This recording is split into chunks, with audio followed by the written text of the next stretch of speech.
Hi, my name is Jaimie, and I am a suicide survivor. I am a suicide survivor mom. It was in November of 2010, so 10 years ago this month, that my firstborn, my oldest son, at the age of 16, took his life. And um, our family of four became a family of three. Uh,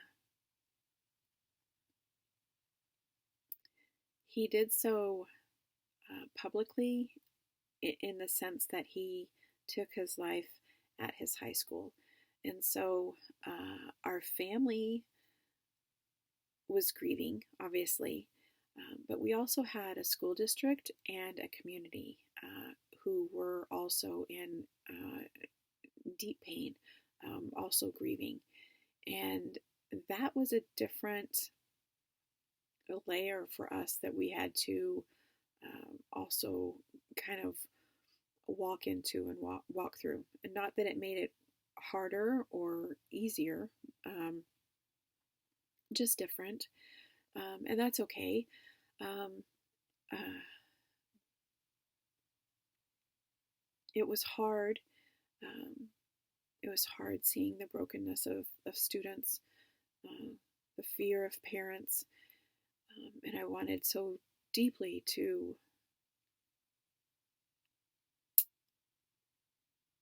tell them how sorry I was, protect them and rescue them, and all the while try to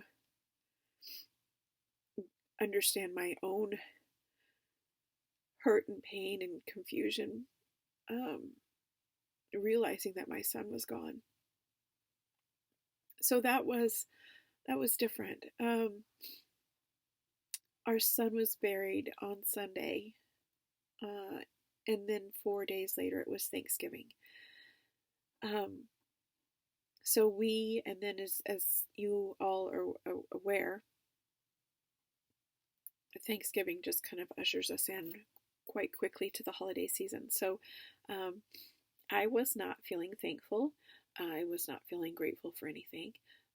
I wanted my boy back. I wanted my son beside me. I wanted his hand in mine. I wanted to hug him. I wanted to kiss his forehead like I did and hear his laugh and listen to his jokes. And none of that was happening.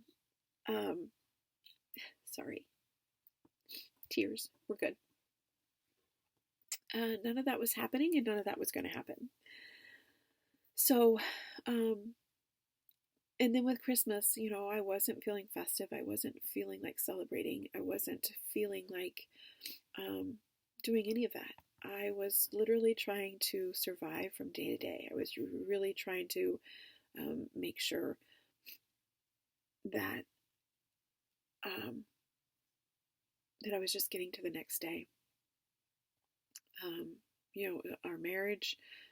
We had our youngest son. Everything, everything was hurting. Everyone was grieving differently, um, which was new understanding to me. And at the time, not understanding, but I have since learned that. Um, and I'm thankful that I did learn that, but it was eye opening. And there was a naive part of me or lack of understanding, simply that we were just going to, I thought we would grieve pretty much the same. Um, and when we didn't, it was really rocky and really hard to understand. So, um, fortunately, my husband is very much of a resource guy, and he instantly found us support groups, suicide survivor support groups to get involved with, and we attended the groups in our area. Found one that we um, felt more comfortable at. That's not really the right word, because there was really nothing wrong with the other one. There was one that just seemed a better fit, and that was okay. I think that's what we need to understand through this is we need to remember to be um, very honest with what we're feeling, and we need to be very authentic to ourselves with what we are going through, and be willing to go different routes or um, do things that work for us. So all of that to say, we had one group that we attended more often and quite often, and that was helpful. We also started doing therapy, and we did so together, which is where I learned that we were going to experience grief differently, and that it would also be wise for us to see therapists separately, so that it was a process that we could work through our own emotions and do so without hurting each other's feelings. That's the thing about grief. Sometimes it comes out in some really hard, ugly ways, and we have to figure out how to handle that so we don't hurt the ones that are around us that are there for us. So being in the therapy was a huge, huge help for all of us. Our son saw somebody as well, and one of the things that just breaks my heart to this day when I think back on that time frame is, our youngest son, he lost his big brother, and but he also temporarily lost his parents for a bit. It's hard to parent when you're grieving and when you are trying to survive from day to day. And then you get really perhaps overprotective. You know what it feels like to lose a child, and then you don't want that to happen again. So our poor son, boy, when he turned 16, I tell you, we did not want him out of our sight. And two different kids, but still, just our reality was real, and we were just fighting for protection. So I mention that because there is a lot that we will journey through on this grief path, right? There's a lot that we will encounter, a lot that we're going to feel. And I think it's best if we can figure out how to make sure we do so in a healthy way. We do so in a productive way. We do so in a way that moves us forward and that keeps us walking. And so I would encourage you to, grab a Kleenex. I would encourage you to, if you haven't already done so, find a support group, find a survivor support group. If you're not seeing a therapist, kind of research that and kind of see if that's something that you would be willing to do. There are things also that I think, even between those moments of seeing a therapist and attending a support group, I still had moments that I had to figure out, even on my own. Journaling is very helpful for me, and it doesn't have to be fancy. It doesn't have to be a lot of words. Sometimes it's just identifying one word or just a small group of words just to get the emotions and the feelings out of my head, because they can swarm around in a very confusing manner. So that would be advice that I would give for you to do on your own in between a more organized or professional avenues of help. Going outside and walking, whether it's just through your yard, around the block, or at a park, that was something I didn't realize was as helpful as it was until I was able to kind of look back and notice that that was something I was doing. My uh, draw to outside, interestingly enough, uh, came as a gift, a gift from my son in heaven. I will say, a gift from a gift from above. Um, my husband and I attended a suicide conference within that first year of losing our son, and it was out on the West Coast. It was um, it was in Portland, and so we were able to do some sightseeing while we were there. One of the days that we had, we went out to the shore, the coast, and did some walking along. There's sandy beach areas, and there was also a rocky area. So we were just walking and exploring.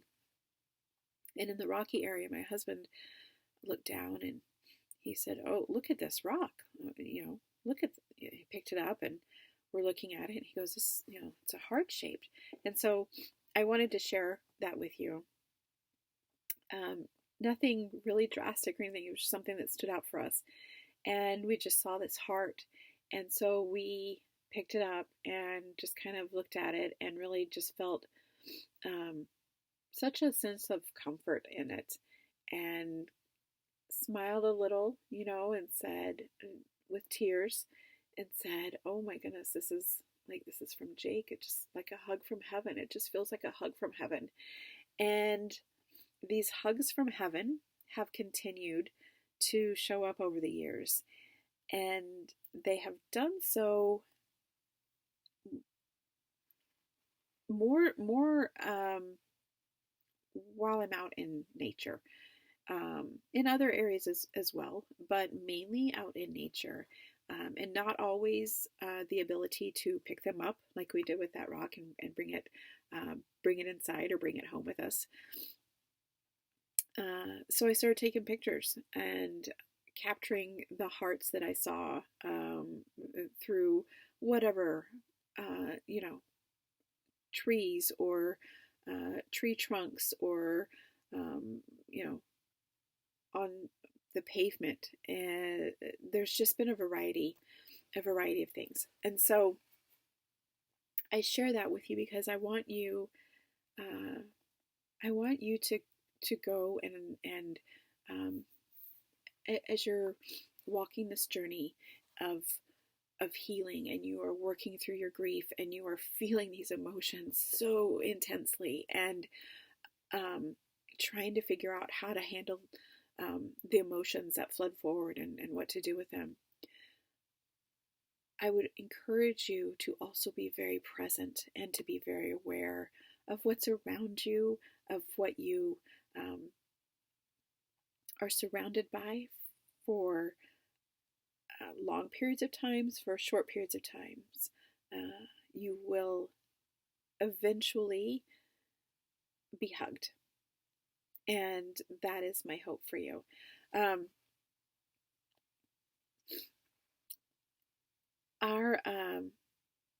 Our faith was very important to us and is very important to us.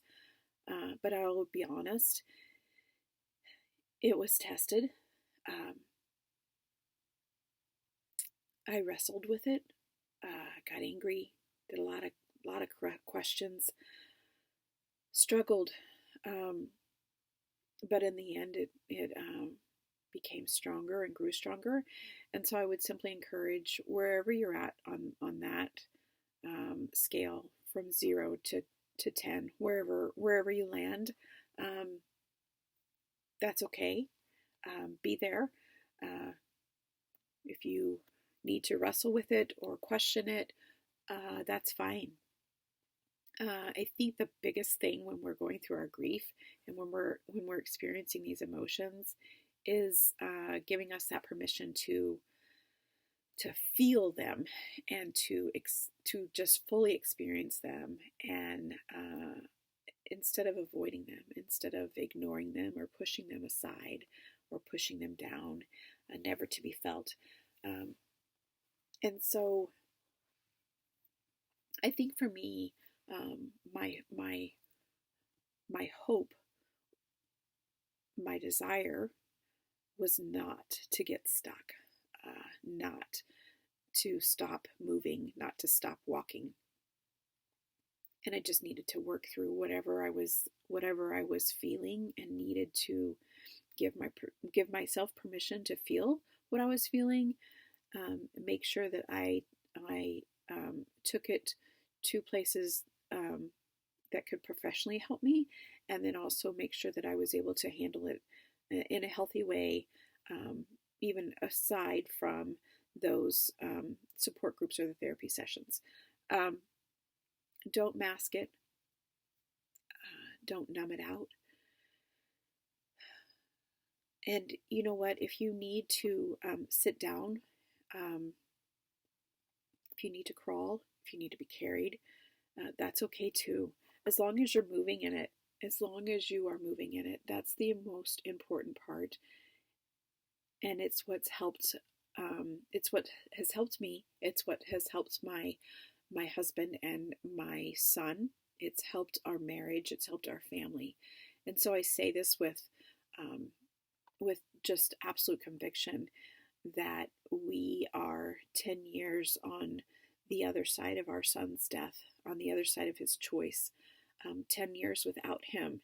And we still hurt, but we're okay. We're okay. And we miss him. We miss him terribly. But we're okay.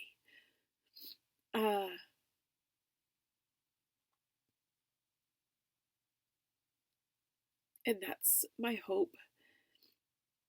That's my hope for you. From one survivor to another survivor, you can do this. You can do this. Just keep walking. Don't let go of hope. Don't let go of hope. Keep walking, and you'll keep healing, and everything will be okay. Even when it's not okay, it's still going to be okay. So that's what I offer you, survivor to survivor. You will make it. You will get through this, and you will be okay. Just give yourself time, and be kind to yourself. Okay? Take care. Keep walking.